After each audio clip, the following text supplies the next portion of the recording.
Hello and welcome to Telesur. I'm Ian Bruce and this is Interviews from Quito, the program where we explore some of the big challenges facing this country and the region.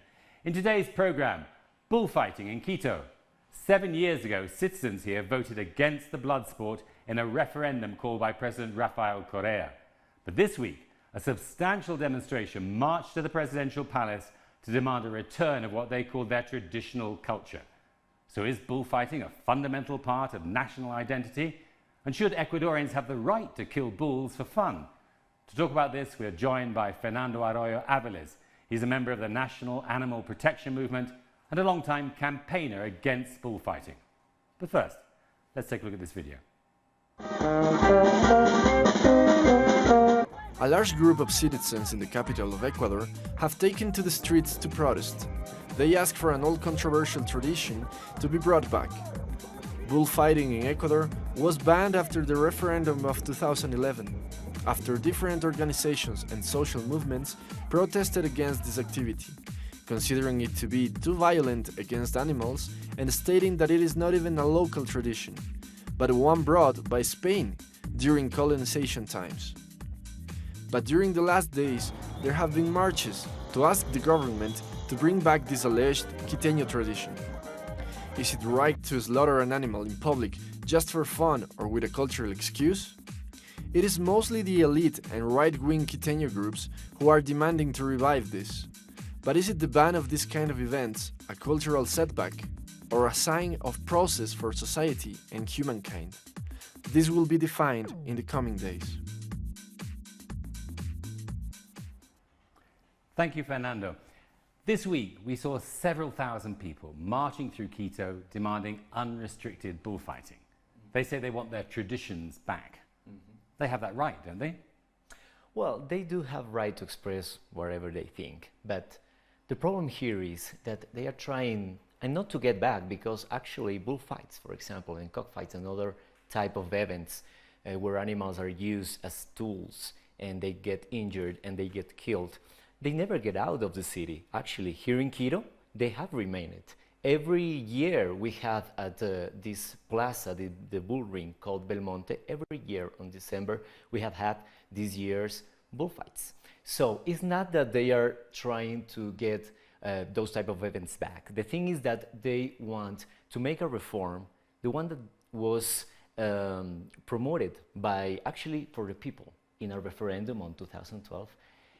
On that referendum, people of Ecuador, and especially in Quito, voted majority to ban all these events that use animals and kill animals just for fun. So, what we think is that these people, which is actually an industry, it's not really the people from, regular people, common people, the industry is trying to get back the integrity of these events, in this case, the bullfights. So just let me explain that so that people can understand. So bullfighting where the bull was killed is what was stopped by the referendum. Exactly. But bullfights without killing the bull have continued? Have continued, yes. Here in Quito and many parts of the Ecuador, yes. So how does that work, just so people can understand? What do they do? Well, in what consists the bullfight, you say? Yes. Well, this is a fight of one bull versus several people, actually. In this event, what people do to the animal is to make a lot of injuries using sharp instruments. Of course, the animal gets into a slow agony until it's dead. And only for fun and only for an amusement. So the event is divided in 3 for each bull. Normally, you have 5 to 6 bulls per day.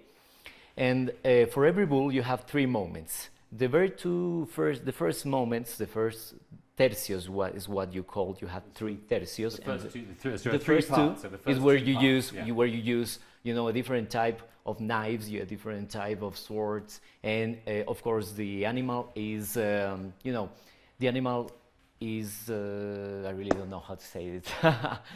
The animal, all the people that is into the arena, they try to confront the animal. So he gets weak. The bull gets weaker and weaker, okay? So at the last tercio, you use a very long sword to kill the animal. That is supposed to be the main part of the event, you know, the climax of the whole thing. That was cut it, but only because the city council here in Quito decided that, because what people said very clear on that question was that people from Quito and the majority of Ecuador want to ban events where animals are used for amusement, for fun, and they are killed and injured. That was what the people said. So the bullfights that continue now still have the first two of those have, parts. They still stick knives in the bull. Enormous pain for the animals, not only bulls but also horses, which are used in these events. Yes. So it's only the last bit, the killing, that stopped. It stopped. For people who are pro bullfighting, they say that it doesn't make sense to have an event with the last part cut it. For us, it shouldn't be at all not a bullfight, because the whole process is mistreatment and is an agony for the animal, a tremendous agony, horrible and cruel. Yeah, I want to come back to the referendum in a moment, but another argument that they were using on that demonstration earlier was that 60,000 jobs, they say, have been lost since this ending of complete bullfighting. It's a very interesting statistics that they have, because you know, here in Quito we have a public institution. It's called Quito Turismo. They are in charge of all the touristic area of the city, the touristic movement of the city.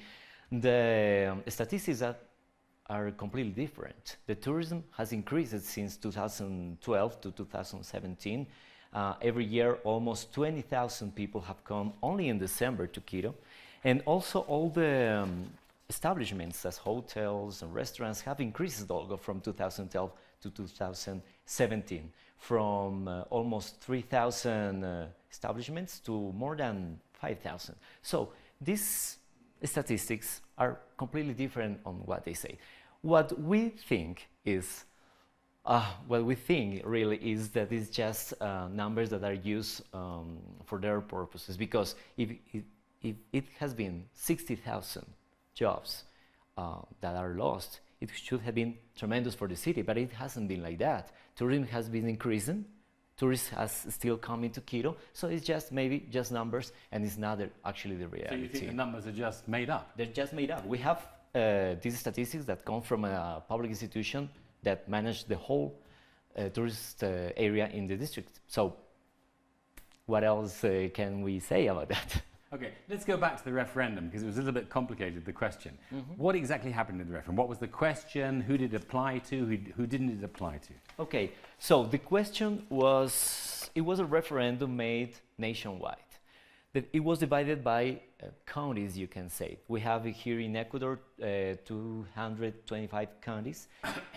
And the question was, and it's very important to say that this democratic vehicle was the referendum. Is the very first time that we had a question related to animals, specifically to animals.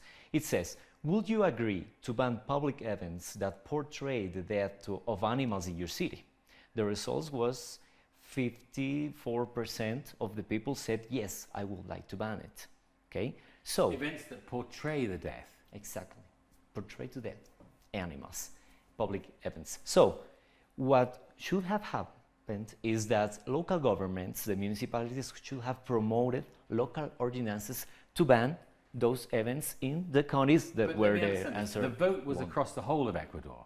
Yeah, but it was counted separately. Exactly, it was divided in counties. So people from every county was able to decide the destiny in each county. So you have an interesting maps. You have some provinces where all counties have voted no, some others have voted yes, and in general, the majority of the counties have voted yes to the ban. Roughly, what was the balance across the country, across all those different parts? Many more voted against?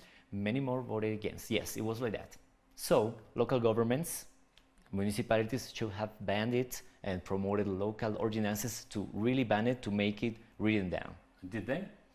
No, unfortunately no. We have only one city that did it, and here in Quito, where the ban won, what the city council did was an interpretation of this question, and that's why they just cut it the last tercio of the corrida.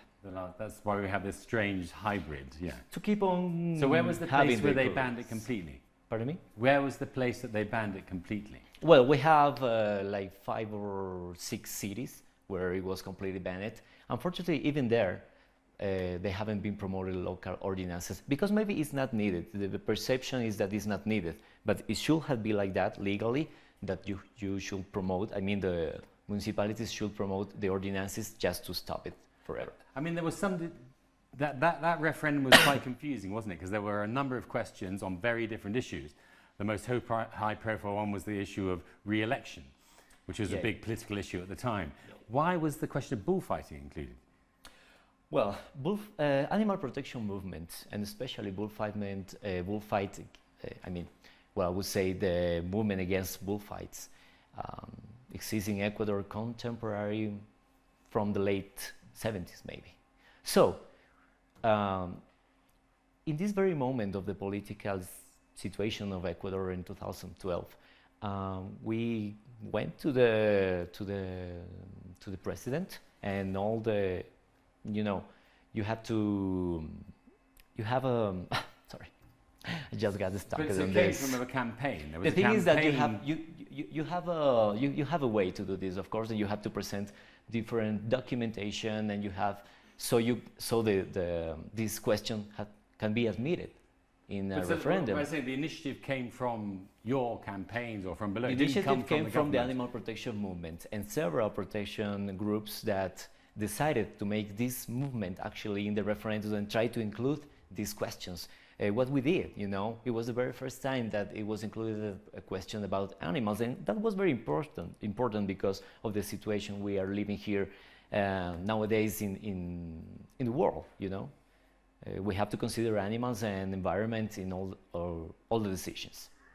Were you surprised by the result that most of the country voted against bullfighting? It was a surprise, yes, of course. For us, it's a success. The thing is that it represents, actually for us, it represents what people think about, in this case, events that use animals in such a cruelty way. So you can say that maybe it was a too long referendum, too many questions, etc. But for us, and because of the campaign we did, it represents what people think about it. It really represents it.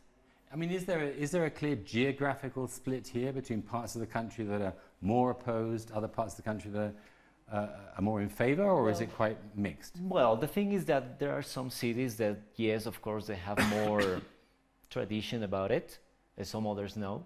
But what does that depend on? I'm kind of interested to understand where does bullfighting come from anywhere in Ecuador? You know, what does it represent?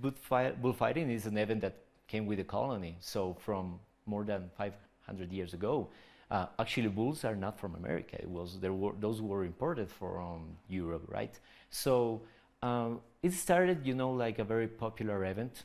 It just occurred in the streets. It just happens on the street. It was organized in the small plazas, you know, in the squares. And later you had bull rings that were built for those purposes. But that's the way some cities are more, you know, they have more tradition about it. But it doesn't have to mean specifically that the tradition must continue.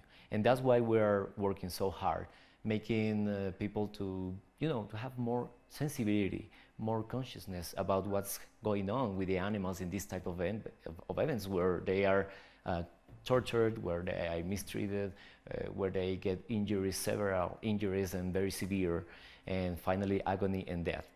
That's what we are doing now, and that's why we think that many of the results of this question in many counties represents what people think.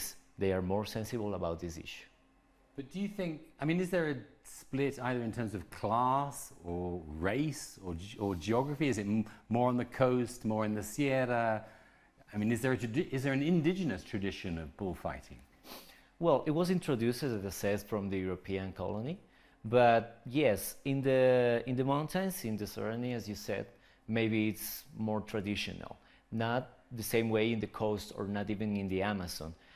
But it's not a thing of classes, really, maybe it's just geographical. But what I will say is that, for example, the main event that used to happen here in Quito, which was Feria Jesús del Gran Poder, that actually in 2012 it stopped because of a decision of the company that used to organize it. The corporation decided that it was economical, it was just not this was part of the available to take it This was anymore. part of the Christmas festivities, the Fiestas de Quito? Well, not part of the foundation, Spanish foundation of the city, yes. So, but over there, back there in 2012, it was the corporation that decided that they really can't stand any longer because it was decreasing the attendance.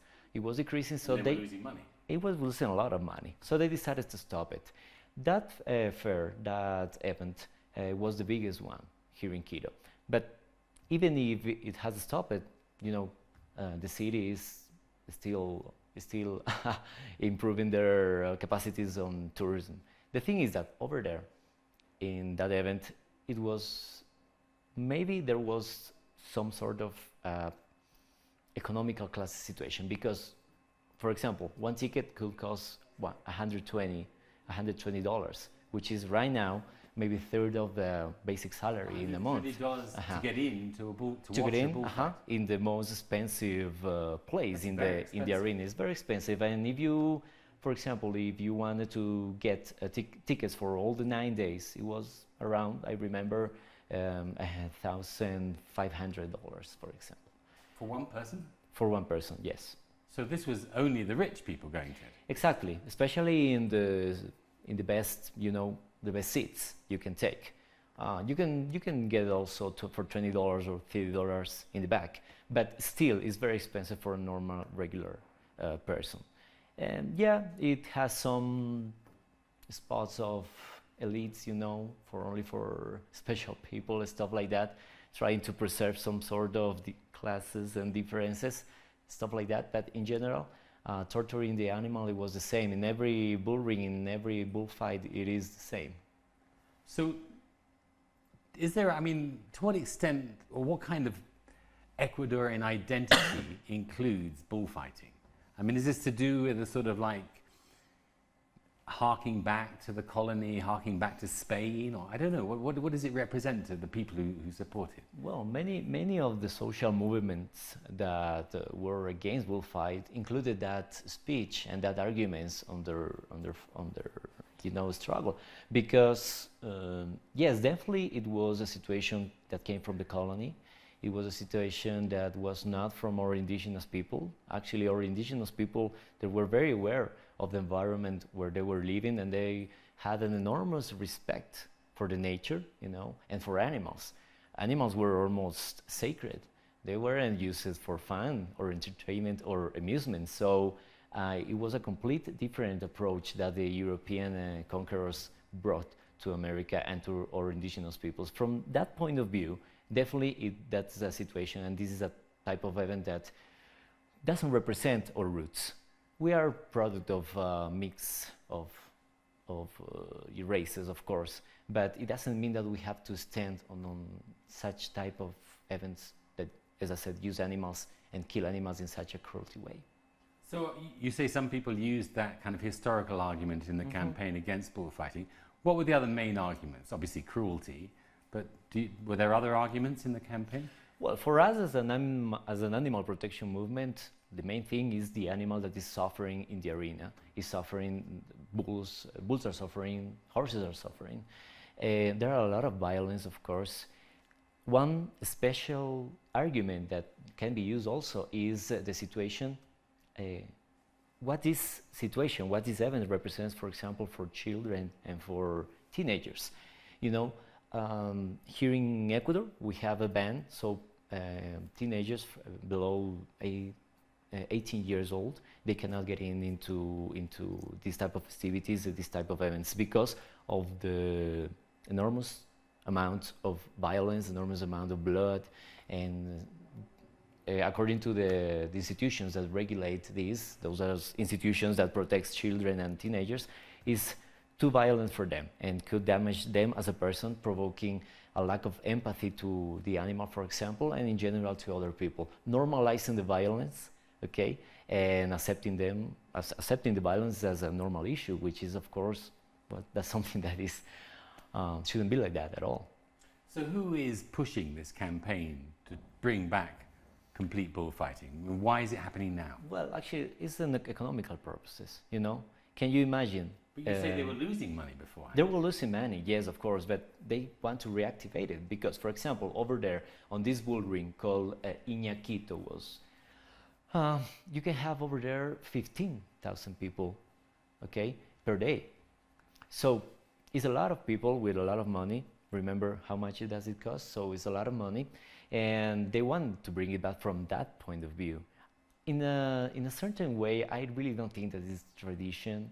I really don't think that they are very nostalgic about that, but it's because the industry and the top industry, not the small, you know, businessmen or the people that work taking care of the animals, etc. Which these are the people that have the fewer salaries. It's the richer people. They wanted to get it back because those were events that moved a lot of money from sponsors, for example. What's the attitude of the government? Because Lenin Moreno seemed to receive the marchers on that march in Quito, you know, quite happily. Is there sympathy from the government towards this movement?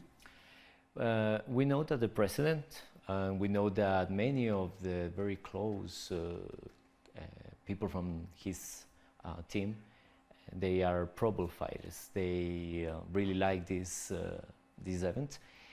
From that point of view, we expect that even if they are what we call aficionados, okay, they really like this type of events. It doesn't interfere with the decision of the people expressed on a referendum from 2012. They must, as authorities, they should, and they must. They have to. The referendum. Yes, they have to. Forget the word. Come on. They have to, you know, to apply. Exactly. They have to apply what the referendum says. They, as authorities, have to encourage local governments to. They have to compel. They have to oblige the local governments to promote the ordinances that are needed. But do you think they're actually encouraging the campaign to restore bullfighting? Unfortunately, what we think is that since they are receiving the lobby, pro-bullfighting lobby, some of their speech are pro-bullfighting. Really don't think that they are going to take care and they are going to take serious or what we are asking for, which is to save the bulls, to save the horses, to save the children, to save teenagers that are exposed to this type of events. I wonder to what extent it's actually about bullfighting, to what extent it's been caught up in, you know, because this government has obviously done a lot to try and distance itself from the previous government. So, you know, almost anything that was associated with the previous government, including the referendum, the question on bullfighting, you know, they seem to want to go in the opposite direction.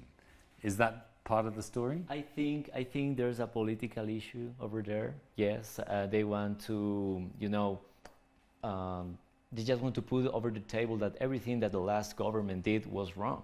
But it's not necessarily should be like that. I mean, in this specific issue we are discussing, events that use animals, people were very clear. For us, the referendum is the main thing, the main tool we have to say, hey, you want to be Democrat, you want to apply democracy in this country, there are some results that have to be taken care of. And you should take care of as soon as possible. So how are you developing this campaign now? And you know, what are the methods? The first thing is we have to keep on talking about the situation of animals in this type of events. We have to keep on talking that animals are sentient beings. I mean, they can sense, you know, the heat, they can sense, they can have fear, and they can express what they are feeling. They can express their feelings. From that point of view, that is just enough to protect them because they can feel as us. Torturing an animal in such type of events, bulls or horses, torturing, killing in that way and present it like normal, and also to express these events as not only normal, but encourage them to be part of the festivities, to be part of the city. It's really sad that people are trying to to get to that point is absurd and is ridiculous, because we are living a completely different era.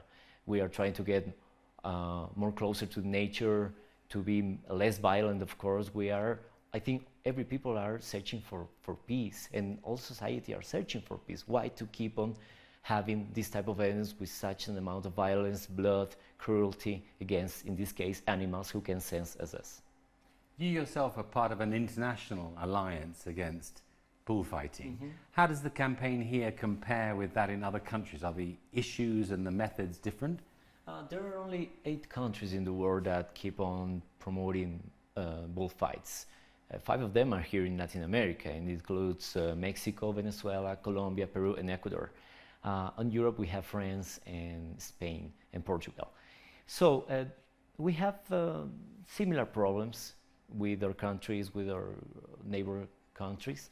We keep on exchanging information, exchanging strategies, because we are very similar countries actually, with the support of people that are in favor of this type of events to disappear. They are in favor of the animal and the animal welfare.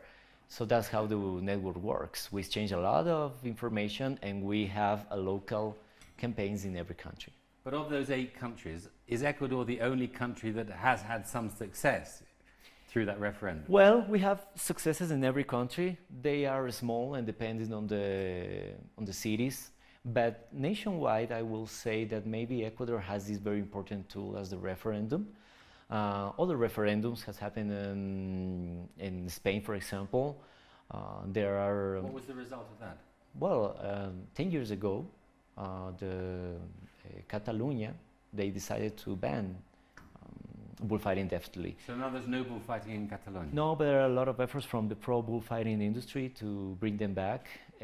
Hopefully they won't be successful, but eventually they could. And these days there are a long struggle for that. But in general, we have small but sustained successful cases in every country. That's why what we think that all the attendance in every country, the attendance of people to this type of events has been decreasing in the last 10 years maybe.